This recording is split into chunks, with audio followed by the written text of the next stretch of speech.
ফাগুনের পড়ন্ত বিকেল গড়িয়ে ঠিক সন্ধে নেমেছে আর বইমেলার ঠিক মাঝামাঝি সময় অর্থাৎ ১৬তম দিনে আমরা দাঁড়িয়ে আছি বইমেলা প্রাঙ্গণে সোহরাওয়ার্দী উদ্যানে। আপনাদের সবাইকে আমন্ত্রণ জানাচ্ছি আজকের আয়োজনে। আপনাদের সঙ্গে আছি আইরিন আয়াত।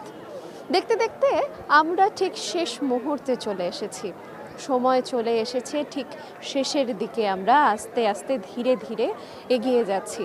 সময় চলে এসেছে শেষ হয়ে যাবার, সময় চলে এসেছে শেষ দ্বার প্রান্তে পৌঁছে যাবার। আমরা প্রত্যেকটা দিন মেলা প্রাঙ্গণে আসছি, মেলা প্রাঙ্গণে দেখছি বিভিন্ন রকমের মানুষের পদচারণা হচ্ছে। বইপ্রেমীরা আসছেন, দর্শনার্থীরা আসছেন, পাঠকেরা আসছেন, এমনকি এই শেষ সময়ে এসে লেখকদের পদচারণা খুব বেড়ে গিয়েছে।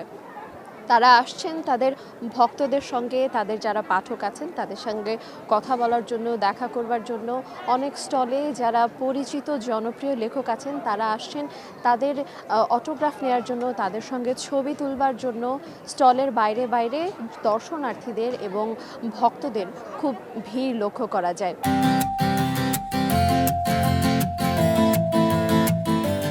আজ মেলার ১৬তম দিন এবং দুপুরবেলা মেলার দরজা খুলে গেছে। তখন থেকে দর্শনার্থীরা আসছেন, বইপ্রেমীরা আসছেন এবং আজ বিভিন্ন রকম স্টল প্যাভিলিয়নগুলোতে ঘুরে কথা বলে যে বিষয়টি জানতে পেরেছে, মাঝামাঝি সময় এসে এখন তাদের বেচা বিক্রি বেশ বেড়ে গিয়েছে। এবারের মেলায় ইসলামিক বা ধর্মীয় যে বইগুলো আছে সেই বইগুলোর বেচা বিক্রি খুব বেড়েছে, এমনটা আমরা জানতে পেরেছি বিভিন্ন স্টল ঘুরে। সেখানে যারা ইসলাম বা ধর্ম প্র্যাকটিস করছেন, এমন যারা মুসলিম আছেন, বিভিন্ন ধর্মাবলম্বীরা তাদের ধর্মীয় যে বইগুলো আছে এগুলো খুঁজছেন। স্টলগুলোতে যেটা জানতে পেরেছি, ধর্মীয় বইগুলোর প্রতি মানুষদের খুব আগ্রহ বাড়ছে, পড়ার আগ্রহ বাড়ছে। যারা দর্শনার্থী আছেন, পাঠক আছেন, তাদের কাছ থেকে যখন জানার চেষ্টা করেছি তারা যেটি বলেছেন, সামনে যেহেতু রমজান মাসকে কেন্দ্র করে তাদের মধ্যে ইসলামিক ইতিহাস সম্পর্কে জানার একটি আগ্রহ তৈরি হয়েছে। তারা সেই জন্য বই কিনছেন, ইসলামিক উপন্যাস কিনছেন, ইসলামিক বিভিন্ন রকমের যারা নবী রাসূল আছেন, খলিফা আছেন, তাদের জীবনী সম্পর্কে জানতে চাইছেন। সেই জন্য তারা বিভিন্ন রকমের যে ইসলামিক স্টলগুলো আছে তার বাইরে তাদের খুব ভিড় দেখা যায়, তারা কিনছেন। প্রত্যেক দিন নতুন নতুন লেখক আসছেন, এমনকি শেষ দিন পর্যন্ত এই দর্শন তাদের দেখা যাবে যে তারা আসছেন, লিখছেন। প্রত্যেক দিন আমার সঙ্গে নতুন নতুন লেখকদের দেখা হয়, তারা লেখেন, নতুন করে লেখেন, কেউ অনেক বছর যাবত লিখছেন। আজকে আমার সঙ্গে তেমনই একজন লেখক উপস্থিত আছেন যিনি পেশায় একজন শিক্ষক, কিন্তু তারপরও পাশাপাশি তিনি লিখে যাচ্ছেন। তিনি লিখছেন শিশুতোষ গ্রন্থ, তিনি লিখছেন রোম্যান্টিক গ্রন্থ অথবা কোনো উপন্যাস। আমার সঙ্গে এই মুহূর্তে যিনি উপস্থিত আছেন তার নাম হচ্ছে খায়রুন্নেসা রিমি। আমরা কথা বলবো আপুর সঙ্গে। আপু, আপনি কেমন আছেন? আলহামদুলিল্লাহ ভালো আছি। আপনি কেমন আছেন? জি, আমিও ভালো আছি। বইমেলার ১৬তম দিনে এসে ঠিক কী রকম অনুভূতি কাজ করছে আপনার মধ্যে? আসলে আমরা যারা লেখক, আমরা যারা লেখালেখি করি, আমাদেরকে আসলে এই বইমেলাটা আমাদের ঈদের আনন্দ আমাদের মাঝে। যখনই প্রতি বছর আমরা অপেক্ষায় থাকি কবে বইমেলা আসবে, এটা আমাদের আসলে ঈদের আনন্দ আমাদের মধ্যে বিরাজ করে। বইমেলায় এসেছেন, বই আপনার প্রকাশ পেয়েছে। কত বছর যাবত আপনার বই প্রকাশ পাচ্ছে এবং আপনি কি ধরনের লেখা লেখেন আমাদেরকে যদি একটু বলতেন। প্রকাশনা জগতে আমার আসলে ২২ বছর ধরে বই প্রকাশিত হচ্ছে, আর এখন হচ্ছে আমার ৩২তম বই চলছে। আরও এবছর বইমেলায় ৫টি বই আসার কথা, ২টি এসে গিয়েছে, একটা হয়তো আগামী সপ্তাহে আসবে, আরও ২টা, মোট ৫টা বই এই বছর আসবে। আর প্রতি বছরই কমপক্ষে ৪ থেকে ৫টা বই আমার আসছে। শিক্ষকতার পাশাপাশি আমি আপনার সঙ্গে কথা বলে যেটি জানতে পেরেছিলাম, আপনি বাংলা বিষয়টি পড়াচ্ছেন স্কুলে, শিক্ষকতা করছেন আপনি ২০ বছর যাবত, এটিও আপনি আমাকে বলেছেন। শিক্ষকতার পাশাপাশি হঠাৎ লেখালেখির প্রতি আপনার অনুপ্রেরণাটা ঠিক কোথা থেকে এসেছে? আসলে আমি খুব ছোটোবেলা থেকে লেখালেখি করতাম। আমি যখন ক্লাস 2তে পড়ি, জাস্ট বাক্য গঠন যখন শিখেছি, ওই সময় থেকে ছোট ছোট আমি কবিতা লিখতাম, ছড়া লিখতাম। ওই যে সেই ছোটোবেলা থেকেই লিখতাম, লিখতে লিখতে এবং ক্লাস 9 থেকে আমি জাতীয় দৈনিকে লেখালেখি শুরু করি। এবং আমি মফস্বলে একটা সাধারণ সাদামাটা একটা মেয়ে ছিলাম। মফস্বল থেকে ফাইট করে করে লেখালেখি করে করে এই পর্যন্ত এই জায়গায় এসেছি। পরিবারে কি কেউ আছে যারা লেখেন, এমন কি কেউ আছেন? না, আমার পরিবারে তেমন কেউ নাই, তবে শুনেছি আমার দাদা নাকি অনেক ভালো পুঁথি লিখতেন সে সময়। ছড়া এরকম কবিতা লিখতেন। ওই সময় তো সংরক্ষণের কোনো ব্যবস্থা ছিল না, তো সম্ভবত মানে জেনেটিক্যালি হয়তো দাদার তরফ থেকে পেয়েছি। আর এমনিতে আমার পরিবারে তেমন কেউ রাইটার নাই। এখন হয়তো আমার নিজের বাচ্চা টুকটাক লিখছে, আমার বোনের বাচ্চা টুকটাক লিখছে আমাকে দেখে অনুপ্রাণিত হয়ে। আচ্ছা, এখন আপনার কাছে জানতে চাই তো লেখালেখিটা করে ঠিক কেমন লাগছে, আর এই লেখালেখির সামনেও আরও করবেন কিনা, বা কেন লেখালেখিটা শুরু করলেন? আসলে লেখালেখিটা করি মনের টানে, হ্যাঁ, যেহেতু ছোটোবেলা থেকেই আমার ভিতরে লেখালেখিটা আছে। আমার সবসময় মনে হয় কি সারা পৃথিবী একদিকে, লেখালেখি একদিকে। শিক্ষকতা করি যেহেতু, অ্যাজ এ টিচার আমার একটা আইডেন্টি শিক্ষকতা। আর শখের জায়গা হচ্ছে, ভালোবাসার জায়গা হচ্ছে লেখালেখি। সময় সুযোগ পেলেই আমি মানে লেখার চেষ্টা করি। শুধু তাই না, আমি শিশু সাহিত্য নিয়ে লিখি, আমি বড়দের রোমান্টিক কবিতা লিখি। আমার কবিতা কাব্যগ্রন্থ প্রায় 4-5টার মতো কাব্যগ্রন্থ আছে। এবছরও একটা আসবে, আনন্দ বালক এবং আতখোলা বুক, রোমান্টিক কবিতা।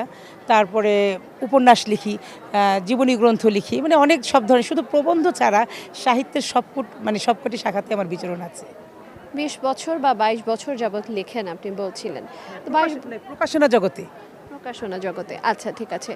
বইমেলায় কত বছর যাবৎ আপনার বই প্রকাশিত হচ্ছে? হ্যাঁ, এই যে সেটাই বললাম, বইমেলায় 22 বছর ধরেই আমার বই প্রকাশিত হচ্ছে। আচ্ছা, তাহলে 22 বছর ধরে বইমেলায় আপনার বই প্রকাশিত হচ্ছে।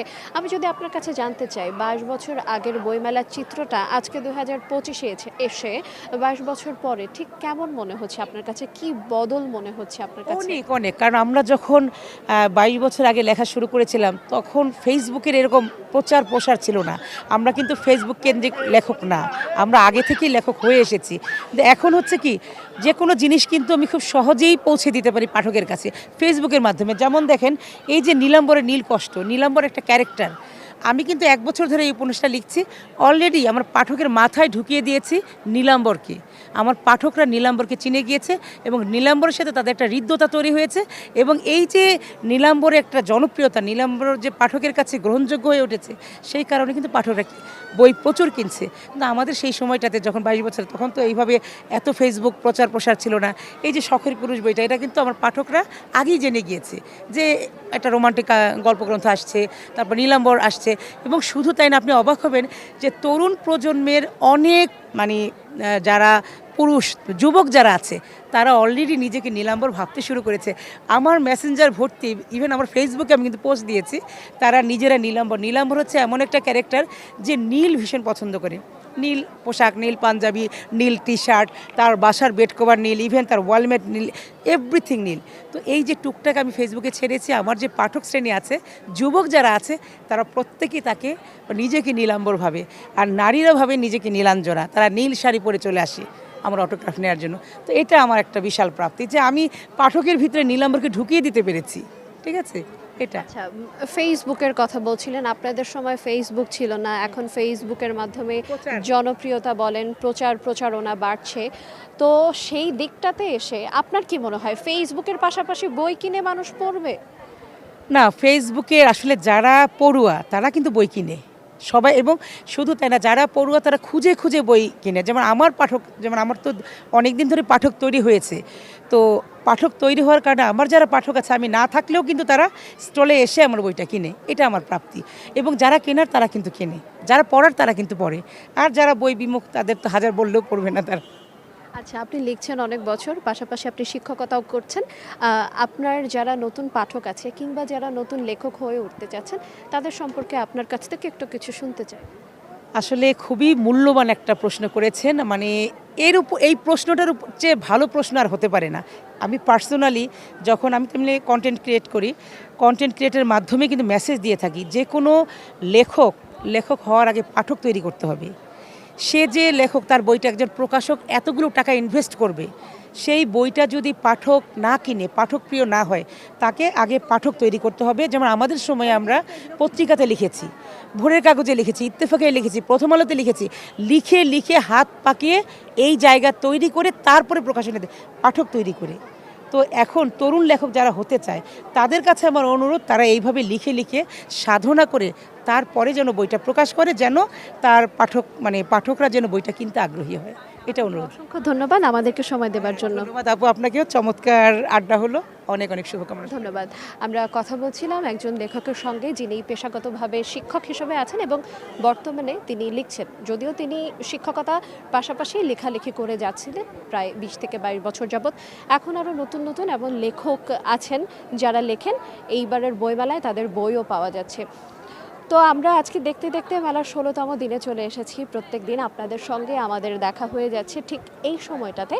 আজ আর বেশি কথা বলবো না, আজ এই পর্যন্তই শেষ করছি।